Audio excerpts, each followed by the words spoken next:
Hey guys, welcome back to another hoi4 video. Today I'm going to be doing a couple of things that I think are very useful for the game. I'm just going to start off from the main screen here. If you're just new to hoi4, there's a lot of countries that are going to be on this screen that I think are going to be useful to try and play, because they're going to be the countries that have the most content. As you can see, I have the DLC. So a lot more countries are going to be online than probably on yours, because if you just got the game, you might not have all the DLC. So, for instance, Turkey, these countries here, a lot of these countries will not have focus trees or any content, but I get them because I'm cool. So I'm just going to start as Italy here, because they have a lot wrong with them, and they also put one start, which is pretty nice.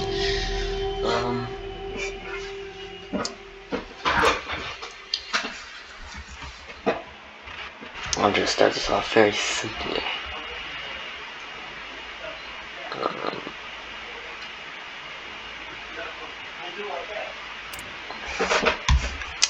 So you want to start off by setting a national focus all the time, every time. You want to look at your focus, you want to look, hey, what gives me factories? These gives me factories, I can get, this gives me infrastructure, this gives me oil, this gives me infrastructure in my colony, this gives me more oil, and then you want to look down and see, there you go, you get army experience, you get research buffs, and then you can get down here and you can get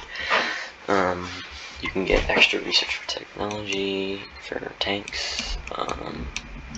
If you want to get a big navy, you can get these.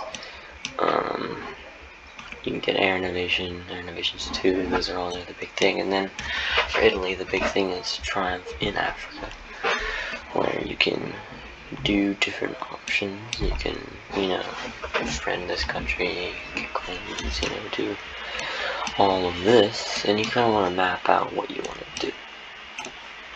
The second thing is, where is it? Actually, I'm just gonna look at this. Manage your logistics. This is what's gonna allow you to build divisions.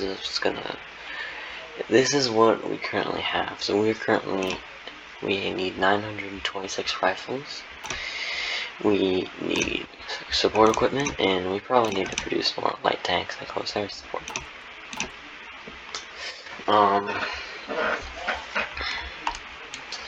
Another thing I would say is make sure to manage your front lines correctly. So what I always do with this war is I always do it like this. Sometimes if I don't really like how many troops are here, so what I would do is move that over there before the Ethiopians capture this province. Another thing I'd like to say is that micromanage your units. You want to try and create a mismatch. So here, you could send this guy to attack here, and this guy to attack here, or you could send both of them to attack here. One of the best things about hoi4 is that you can, create encirclements, and I can push here like that. And that's actually another tip I should actually recommend. If you hold shift when you right click, you can tell your units to go really anywhere. So you can see as I'm shifting and right clicking, I can just tell my units to do this. And that's really useful if you want to tell them to encircle a unit like that.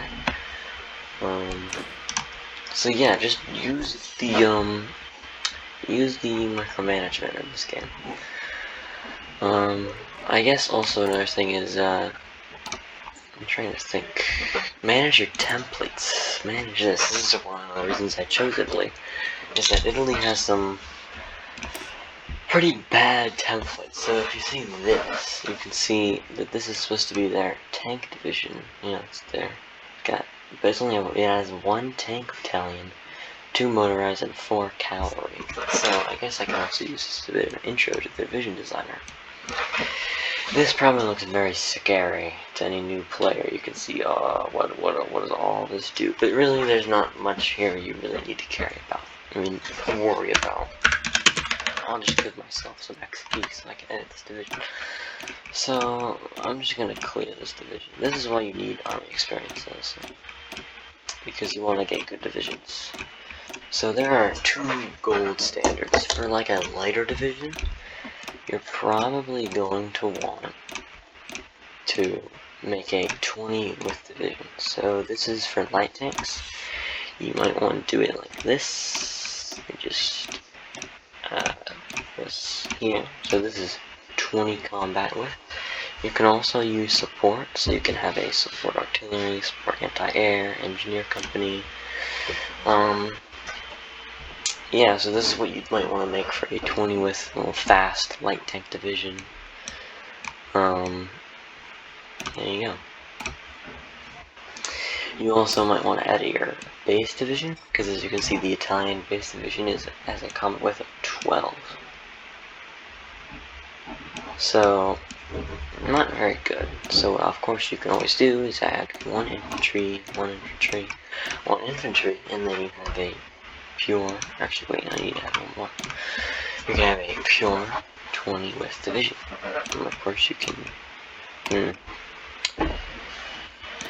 but what you can do, if I just remove these, what I would recommend doing is adding 2 artillery to your divisions. Artillery gives you some extra attack and some extra piercing. Your divisions will be a lot better. And so we get extra piercing, we get extra breakthrough, which basically that means is that with these divisions versus the normal just all infantry, we will be able to end the battle quicker because the artillery can soften the opposing force up more.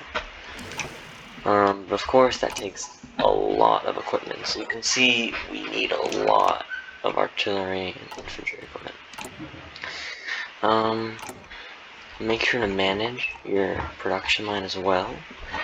I always feel that the AI has the worst like management. So what I would do is when I haven't even paused the game, I usually just delete all of it and I just completely redo it because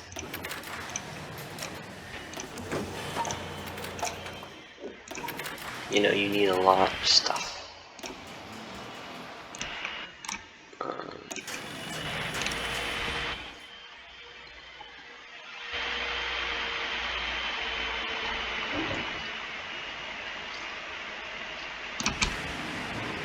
You know, this is just me thinking on the fly what I want to do. I wouldn't actually replicate this. I'm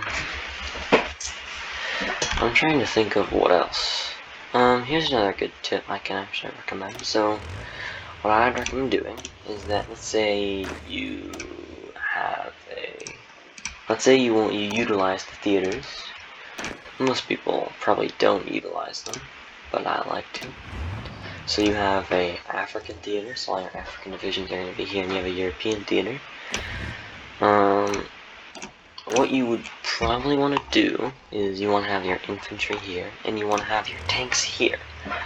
Because one of the things I think at least is that I like to use my tanks, I like to centralize them in one province, you know, and then break through and create encirclements, create, you know, bullages, create, you know, opportunities where we can push with the infantry, because pushing with infantry is going to be much more difficult than pushing with tanks.